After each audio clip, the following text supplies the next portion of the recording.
मुख्यमंत्री पुष्कर सिंह धामी ने किया जन संवाद। राष्ट्रीय ग्राम स्वराज अभियान के तहत जनप्रतिनिधियों से किया संवाद। कहा, प्रदेश तभी सर्वश्रेष्ठ बनेगा जब गांव का होगा विकास।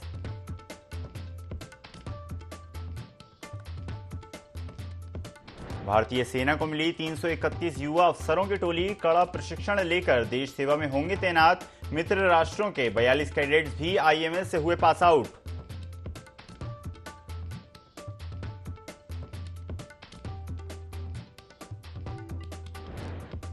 हरिद्वार के दक्ष मंदिर में लागू हुआ ड्रेस कोड। मंदिर में अमर्यादित कपड़ों में नहीं मिलेगा प्रवेश। ड्रेस कोड को लेकर मंदिर में लगाया पोस्टर।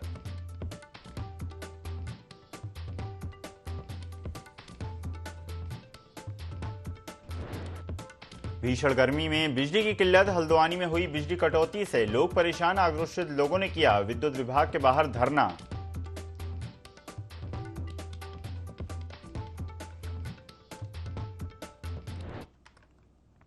स्वागत है आपका देवभूमि लाइव में। मैं हूं आपके साथ ईसा अहमद। लोहाघाट के केंद्रीय विद्यालय में चल रहे G20 सम्मेलन को लेकर G20 पर आधारित कई प्रतियोगिताओं का आयोजन किया गया, जिसमें छात्र छात्राओं ने बढ़ चढ़कर हिस्सा लिया।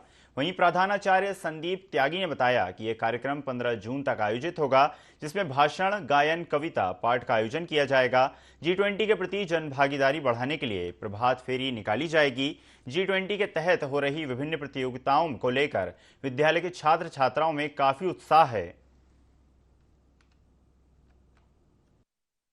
शिक्षा मंत्रालय की तरफ से जो हमें आदेश दिए गए हैं कि जन भागीदारी क्रियाकलाप अपने विद्यालय में 1 जून से 15 जून के बीच में कराए जाएं, जिसके अंतर्गत अलग अलग विषय लिए गए हैं, जैसे पेंटिंग, पोस्टर, रैली, प्रभात फेरी, स्टोरी टेलिंग यानी कि कहानी कथन और रंगोली इत्यादि अनेक विषयों पर प्रत्येक दिन अलग अलग गतिविधियां की जा रही हैं। इसके अंतर्गत G20 नेशनल एजुकेशन पॉलिसी 2020 और साथ ही FLN यानी कि फाउंडेशन एंड लिटरेसी न्यूमरेसी के तहत जो व्यापक जन जागरण के अंदर हम इनका संदेश पहुंचा रहे हैं और नई एजुकेशन पॉलिसी FLN को और G20 को समाज के हर तबके तक इसकी जानकारी देने का ये उद्देश्य है।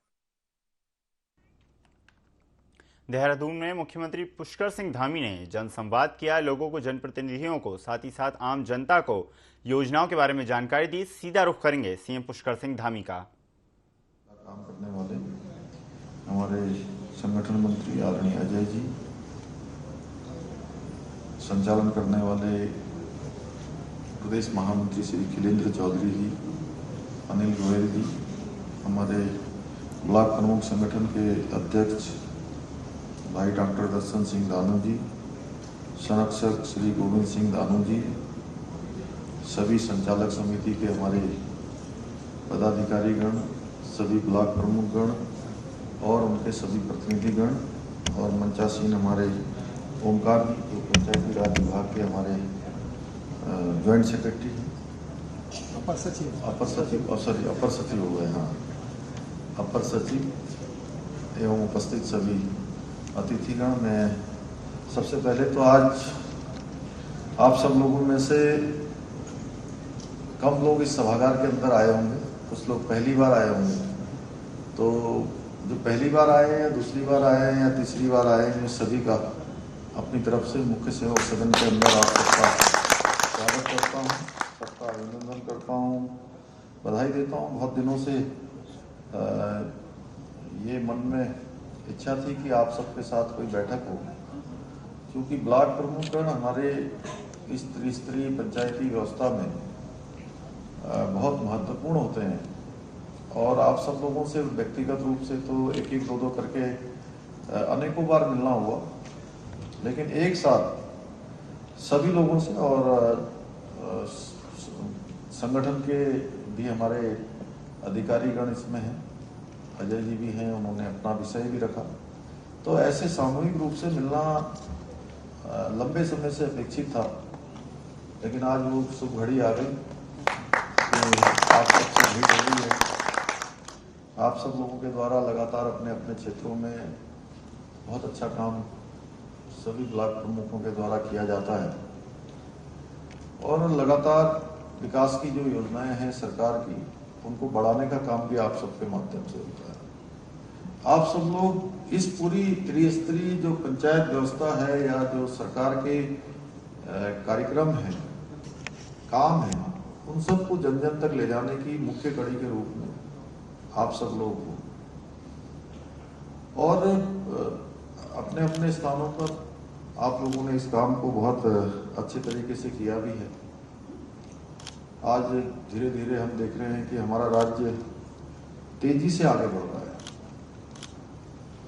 हर क्षेत्र में तेजी से आगे बढ़ रहा है। आप देख रहे होंगे जब हम पर्यटन की बात करते हैं तो पर्यटन में हमारा आज देश दुनिया में हर कोई उत्तराखंड आना चाहता है। अभी ये सीजन हमारा चल रहा है, तो इस सीजन में अभी तक चार धाम यात्रा में भी 25 लाख के लगभग आंकड़ा अभी हमारा पूरा हो गया। 25 लाख, जो अपने आप में एक बहुत बड़ा रिकॉर्ड है। इतने सारे देश दुनिया के पर्यटक आ रहे हैं कि शनिवार और इतवार को 2 दिन तो यहाँ देहरादून, ऋषिकेश, हरिद्वार, रुड़की भी मेरे ख्याल से रुड़की और रुड़की के आगे मुजफ्फरनगर तक। मुझे एक दिन अचानक दिल्ली जाना पड़ा, तो क्या था कि उस दिन रात को कोई फ्लाइट नहीं थी और सवेरे मुझे प्रधानमंत्री जी से मिलना था। अचानक वहाँ से ये हुआ कि आप कल आ जाइए। तो मैंने सोचा कि अगर मैं कल सवेरे जाता हूँ और कहीं फ्लाइट नहीं हुई तो लेट हो जाऊँगा या नहीं पहुँच पाऊँगा समय से। तो मैंने तय किया कि शाम को 7 बजे मैंने यहाँ से बाई रोड जाने का जो है सोचा कि मैं बाई रोड चला जाता हूँ। 8 बजे मैं यहाँ से चला और पूरे रास्ते में ये जो हमारा मोहन तक तो जाम ही जाम था। अब मोहन के बाद जब हम आगे चले गए और वो जो 4 लेन हाईवे जो आ जाता है, उस हाईवे में भी मुजफ्फरनगर और मेरठ पहुंचने तक भी जाम ही लगा हुआ था। तो मैंने पता किया, मैंने कहा इतना जाम तो कभी होता नहीं, मैं तो पहले भी बहुत बार रोड से आया हूँ। तो उन्होंने कहा साहब ये जब से जो है ये एलिवेटेड रोड बन गई है और स्कूलों की छुट्टी हो गई है, हर शनिवार और हर रविवार को या शाम को फ्राइडे से शुक्रवार से ही जो है ये जाम की स्थिति पैदा हो जाती है। उसके बाद मैं नैनीताल गया, तो नैनीताल में मैं एक उच्च न्यायालय का एक कार्यक्रम था, उस कार्यक्रम में गया था। तो वहाँ चीफ जस्टिस साहब मिले, तो बोले कि कुछ करिए यहाँ से। मैंने कहा क्या हो गया? बोले मेरी बेटी आई थी दिल्ली से, उसको 13 घंटे दिल्ली पहुँचने में लग गए। तो मैंने कहा साहब रोड तो ठीक है, ऐसा कैसे हुआ? मुझे ऐसा लगा कि कहीं वो ये तो नहीं कह रहे कि रोड ठीक नहीं है। तो मैंने कहा तो इतना अच्छा, देखिए काठगोदाम से रामपुर हाईवे बन गया है, रामपुर से मुरादाबाद और दिल्ली का इतना अच्छा रोड बन गया है। बोले भाई रोड अच्छी है लेकिन लोग इतने ज्यादा आ रहे हैं कि पूरे रास्ते भर वहां भी जो है मुरादाबाद तक जाम लगा हुआ। जो नैनीताल आते हैं, जो उधर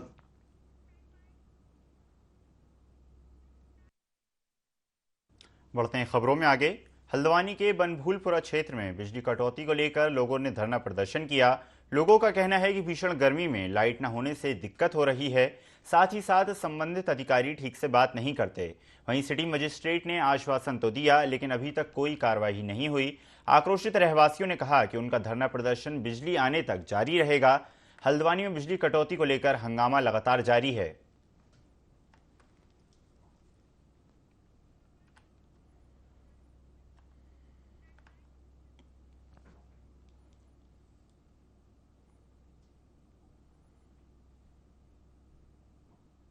मौसम खुशगवार होने से ही श्री बद्रीनाथ धाम में श्रद्धालुओं की संख्या बढ़ने लगी है। बीकेटीसी के मीडिया प्रभारी डॉक्टर हरीश गौड़ ने बताया कि कपाट खुलने से आज 7.25 लाख से अधिक तीर्थयात्रियों ने भगवान बद्री विशाल के दर्शन किए हैं। 9 जून को भी करीब 21,675 तीर्थयात्रियों ने बद्री विशाल भगवान के दर्शनों का पुण्य लाभ लिया था। अभी तक 8.5 लाख तीर्थयात्री भगवान केदारनाथ के दर्शन कर चुके हैं।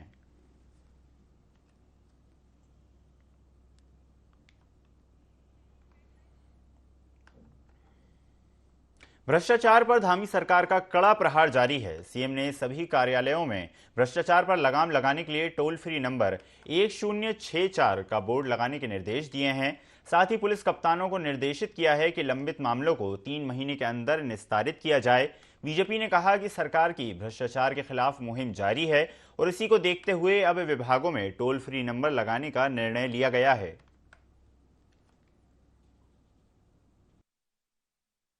भारतीय जनता पार्टी सत्ता में आई है, हमारी सरकार बनी है, तब से हमने बिल्कुल भ्रष्टाचार पे बिल्कुल लगाम लगाई है और किसी भी प्रकार का भ्रष्टाचार कभी सहन नहीं किया जाएगा। आपने देखा होगा हमारी सरकार लगातार इस विषय को लेकर बहुत ही गंभीरता के साथ काम कर रही है। साथ में बिल्कुल हर विभाग में जिस प्रकार एक हेल्पलाइन नंबर जो है वो दिया है ताकि कोई भी हो उसमें शिकायत कर सकता है और उस शिकायत के आधार पर उसमें तुरंत त्वरित कार्रवाई की जाएगी। और माननीय मुख्यमंत्री लगातार इसमें भ्रष्टाचार पर लगाम लगाने की पूरी तरह कोशिश कर रहे हैं और इसमें सफल भी हुए हैं। उत्तराखंड में लगातार बढ़ रहे लव जिहाद के मामलों को लेकर प्रदेश के मुख्यमंत्री पुष्कर सिंह धामी सख्त नजर आए। उन्होंने कहा कि अगर कोई भी लव जिहाद के मामले में संलिप्त पाया जाता है तो उस पर गंभीरता से कार्रवाई की जाएगी। उन्होंने कहा कि प्रदेश में सत्यापन अभियान भी तेजी से चलाया जा रहा है। लव जिहाद को लेकर पुलिस के आला अधिकारी लगातार बैठक कर रहे हैं।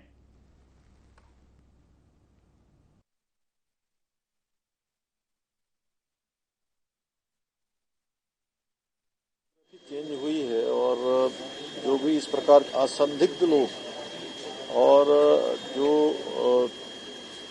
कहीं न कहीं किसी प्रकार से संदेह पैदा करते हैं उनके लिए यहाँ पर वेरिफिकेशन ड्राइव तेजी से चलाई जा रही है।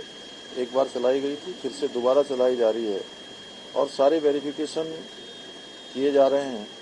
कोई भी अगर संदिग्ध पाया जाता है, संदेह जिसके ऊपर होता है, तो उसकी पूरी जांच होगी और जांच में कहीं भी पाए जाने पर सख्त कार्रवाई भी होगी। इसी प्रकार से जो लव जिहाद के जो मामले आए हैं उस पर भी हमने सख्ती से जो है उसकी जांच, सख्ती से उस पर कार्रवाई इसके लिए पहले ही कहा है। उत्तर मध्य क्षेत्र सांस्कृतिक केंद्र प्रयागराज के तत्वाधान में गंगा संस्कृति यात्रा का शुभारंभ गंगोत्री धाम से किया जाएगा, जिसके तहत सांस्कृतिक केंद्र के डायरेक्टर सुरेश शर्मा उत्तरकाशी पहुंचे, जिनका भव्य स्वागत किया गया। बता दें कि गंगा संस्कृति यात्रा 10 और 11 जून को केंद्र द्वारा आयोजित की जाएगी। डायरेक्टर ने कहा कि यात्रा गंगोत्री से शुरू होकर गंगा सागर तक जाएगी, जिसमें लगभग 33 केंद्रों में विभिन्न राज्यों के कलाकारों द्वारा सांस्कृतिक कार्यक्रमों की प्रस्तुति दी जाएगी।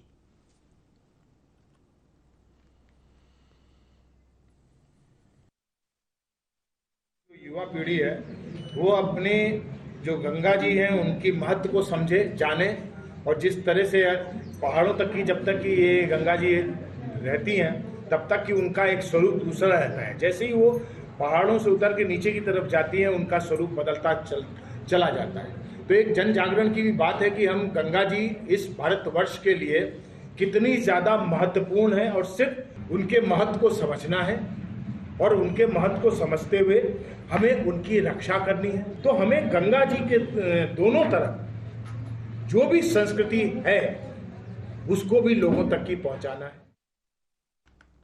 उत्तरकाशी में हाईकोर्ट के आदेश पर 18 जून को स्वच्छता अभियान चलाया जाएगा। यह अभियान जनपद की विभिन्न ग्राम सभाओं और पर्यटन स्थलों पर चलाया जाएगा, जिसके तहत जिला न्यायालय सभागार में सिविल जज ने बैठक की। सिविल जज श्वेता राणा चौहान ने कहा कि उच्च न्यायालय के आदेश पर पूरे प्रदेश में स्वच्छता अभियान चलाया जा रहा है, जिसके तहत उत्तरकाशी में स्वच्छता अभियान चलाया जाएगा। बार एसोसिएशन के अध्यक्ष महावीर भट्ट ने बताया कि स्वच्छता अभियान बड़े स्तर पर चलाया जाएगा।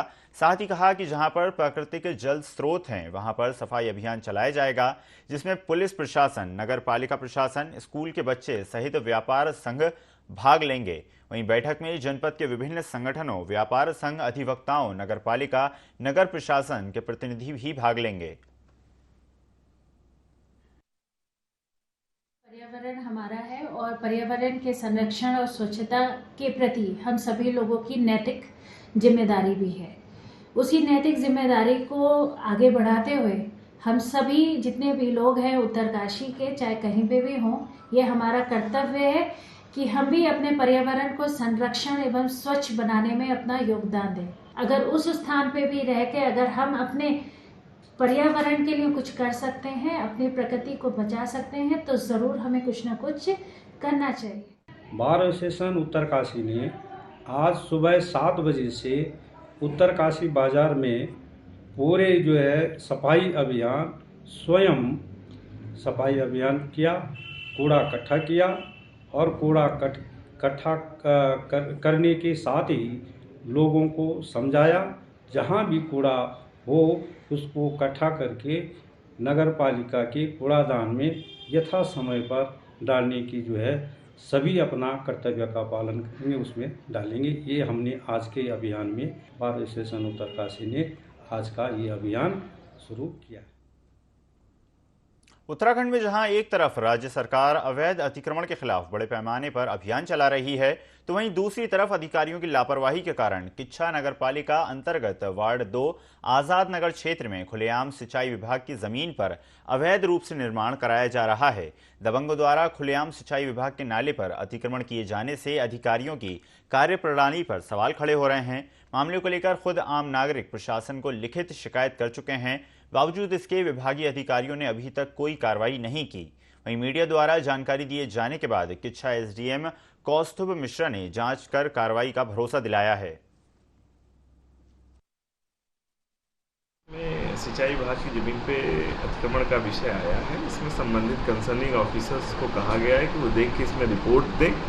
जहाँ तक प्रश्न अतिक्रमण का है, तो कहीं भी किसी भी सरकारी विभाग में किसी भी प्रकार का अतिक्रमण हो, चाहे वो किया जा रहा हो चाहे वो पुराना हो, निश्चित तौर से उसे बर्दाश्त नहीं किया जाएगा।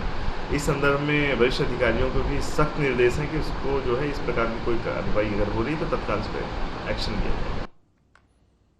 फिल्म आदिपुरुष 16 जून को सिनेमाघरों में रिलीज होने वाली है। फिल्म मेकर्स ने ऐलान किया है कि फिल्म की स्क्रीनिंग के दौरान देश भर के सिनेमाघरों में एक सीट हनुमान जी के लिए रिजर्व रखी जाएगी, जिस पर कोई भी न बैठ सकेगा। संत समाज ने इस फैसले का स्वागत किया है। अखिल भारतीय अखाड़ा परिषद के अध्यक्ष महंत रविंद्र पुरी ने कहा कि अभी पहले कभी इस तरह का फैसला नहीं लिया गया। वहीं पंचायती बड़ा उदासीन अखाड़ा के श्री महंत दुर्गादास ने कहा कि फिल्म मेकर्स के इस ऐलान से हमारी संस्कृति के बारे में लोगों को ज्यादा से ज्यादा पता चल सकेगा, क्योंकि जब भगवान राम की कथा होती है तो हनुमान वहां उपस्थित होते हैं। किसी मेकर ने ऐसी फिल्म नहीं बनाई कि हाल में एक सीट हनुमान जी के लिए रखी जाएगी। हमारे कथा प्रवचन जब होता है तब हनुमान जी को आसन दिया जाता है। तो मैं ऐसे साधु व्यक्ति को, जो ये मेकर है, जो इसका ये डायरेक्टर है, मेरी ओर से आपको बहुत बहुत आशीर्वाद। से दक्षिण भारतीय जो मेकर है जिसने फिल्म बनाई है, हम हाल पूरा बुक करेंगे और ये फिल्म देखेंगे। फिल्म के माध्यम से है जो पूरे समाज में लाया कि जब भी रामायण होती है या भगवान की कथा होती है तो वहाँ है जो भगवान जरूर विराजते, हनुमान जी जरूर विराजते हैं। इस आस्था को लेकर जो उन्होंने सभी सिनेमा घरों में एक जो सीट रखा है वो आस्था का केंद्र है। बॉलीवुड वाले जो है पश्चिमीकरण में, पश्चिमी सभ्यता में ज्यादा है जो वो लीन होते हैं। फिल्म देखने से क्या होता है, लोगों को शिक्षा मिलती है। तो शिक्षा के कारण है जो किसी भी फिल्म की स्टोरी जो है शिक्षा के रूप में हो, जो समाज को एक दिशा। खटीमा में जमोर रेलवे क्रॉसिंग के पास अज्ञात युवक का शव मिला है, जिससे क्षेत्र में सनसनी फैल गई। मौके पर पहुंची फॉरेंसिक टीम ने घटना स्थल से सबूत जुटाकर लाश का पंचनामा भरकर पोस्टमार्टम के लिए भेज दिया। खटीमा सीओ वीर सिंह ने बताया कि ग्रामीणों द्वारा सूचना दी गई थी कि रेलवे क्रॉसिंग के पास एक युवक का शत-विशत शव मिला है, जिसके बाद पुलिस मौके पर पहुंची। खटीमा क्षेत्र के अंतर्गत जमौर एक जगह है, तो वहाँ पे एक शव मिला है जो कि अत्यंत क्रिटिकल अवस्था में है। इसका पंचायतनामा की कार्रवाई की जा रही है, उसके बाद इसका पोस्टमार्टम किया जाएगा। उसके बाद ही पता चल जाएगा कि इसकी मृत्यु का कारण। काशीपुर के कोर्ट रोड स्थित ज्ञानार्थी मेडिकल कॉलेज में नैनीताल में उधम सिंह नगर लोकसभा के सांसद और केंद्रीय रक्षा पर्यटन राज्य मंत्री अजय भट्ट और बीजेपी युवा मोर्चा के प्रदेश अध्यक्ष शशांक रावत नव मतदाता कार्यक्रम में शामिल हुए, जहां उन्होंने नव मतदाता जागरूकता कार्यक्रम के तहत छात्र छात्राओं को संबोधित किया। साथ ही उन्होंने मीडिया से रूबरू होते हुए कहा कि जो लोग नए मतदाता बने हैं वो लोग एक साथ बैठकर मतदान के महत्व को आपस में शेयर कर रहे हैं। बने हैं वो सब लोग एक जगह बैठकर मतदान के महत्व को शेयर कर रहे हैं आपस में। इसको नव मतदाता सम्मेलन का नाम दिया है कि आखिर वोट का महत्व क्या है, हम वोट क्यों देते हैं, वोट देने से होता क्या है। वोट देने से जब हम अपनी राज सत्ता का चयन करते हैं तो आपने देश और दुनिया में देखा है, अगर गलत वोटिंग होती है तो देश की क्या स्थिति हो जाती है, और जब सही वोटिंग होती है 8-9 साल में ही देश किस तरह से पलटी खा के विश्व के नंबर 1 देशों में आ जाता है। जसपुर में भाजपा का महाजनसंपर्क अभियान लगातार जारी है। इसी अभियान के अंतर्गत वरिष्ठ कार्यकर्ता सम्मेलन का आयोजन किया गया, जिसमें केंद्रीय रक्षा राज्य मंत्री अजय भट्ट भी शामिल हुए। मंत्री अजय भट्ट के आगमन पर बीजेपी कार्यकर्ताओं ने उनका जोरदार स्वागत किया। कार्यक्रम में केंद्र सरकार के कार्यों पर चर्चा की गई। कार्यक्रम में मंत्री अजय भट्ट ने कहा कि कार्यक्रम का मुख्य उद्देश्य पार्टी के वरिष्ठ कार्यकर्ताओं को सम्मानित करना है। इन्हीं कार्यकर्ताओं की बदौलत भाजपा विश्व की नंबर 1 पार्टी बनी है। बुजुर्ग हमारे पूजनीय हैं, इसलिए आज उनका सम्मान किया जा रहा है। वरिष्ठ कार्यकर्ता सम्मेलन करने का मुख्य उद्देश्य ये है कि अपने परिवार के उन लोगों को सम्मानित करना जिनकी वजह से आज पार्टी विश्व की नंबर 1 की पार्टी बन गई है। तो हम उनको भूल नहीं सकते हैं, वो हमारे आराध्य हैं, वो हमारे लिए बहुत ही उच्च श्रद्धा के पात्र हैं। इसलिए हम जगह जगह जाके अपने वरिष्ठ जनों का आज सम्मान कर रहे हैं। हमारी स्थिति ये है कि हम हमेशा अपनी संस्कृति के आधार पर चलते हैं। बुजुर्ग हमारे आराध्य हैं, उनकी बताए हुए रास्ते पर हम लोग चल रहे हैं, इसलिए वो हमारे लिए पूजनीय हैं। इस भावना से हम उनका आज सम्मान कर रहे हैं। कैबिनेट मंत्री रेखा आर्या ने विधानसभा के सभागार में अधिकारियों और प्रांतीय रक्षक दल के पदाधिकारियों की बैठक ली, जिसमें पीआरडी एक्ट नियमावली के साथ ही पूर्व में हुई बैठकों के अनुपालन को लेकर समीक्षा की गई। बैठक में अब तक के हुए कार्यों की प्रोग्रेस रिपोर्ट भी मांगी गई। अधिकारियों ने मंत्री रेखा आर्या को हर बिंदुओं से अवगत कराया। वहीं मंत्री रेखा आर्या ने कहा कि उत्तराखंड में पीआरडी एक्ट बनने जा रहा है। इस एक्ट में हमारे पीआरडी जवानों के लिए कई व्यवस्थाएं हैं। आवश्यकता के अनुरूप पीआरडी जवानों को टेक्निकल चतुर्थ श्रेणी या अन्य विभागों में समायोजित किया जाएगा। वहीं गर्भवती महिलाओं को भी आने वाले समय में मातृत्व अवकाश का लाभ मिल सकेगा। जवान है तो उसके गर्भवती होने पर उसको अवकाश मिलने का विषय हो, या उनके सामान्य अवकाश का विषय हो, और या हमारे पीआरडी जवानों को जब कभी भी सेवा देने के दौरान में कभी वो चोटिल होते हैं अथवा उनके साथ कोई दुर्घटना घटित हो जाती है तो उसमें जो अनुमन्य धनराशि है वह क्या दी जानी चाहिए, इत्यादि इत्यादि चीज़ों पर जो है आज यहाँ पर समीक्षा की गई है। पीआरडी जवान बहुत लंबे समय से बहुत सारी चीज़ों का जो कि मानवीय दृष्टिकोण से वो चीज़ें बहुत पहले अनुमन्य हो जानी चाहिए थी, जो नहीं हो पाई, उसको जो है हम लोग कर पाने में जो है सफल होते हुए दिख रहे हैं। और निश्चित रूप से हमारे पीआरडी जवान, चाहे वो महिला हो पुरुष हो, उनको इससे बहुत लाभ जो है आने वाले समय में मिलने जा रहा है। देवभूमि लाइव में फिलहाल इतना ही। खबरों का सिलसिला लगातार जारी है, बने रहिए IND 24 के साथ।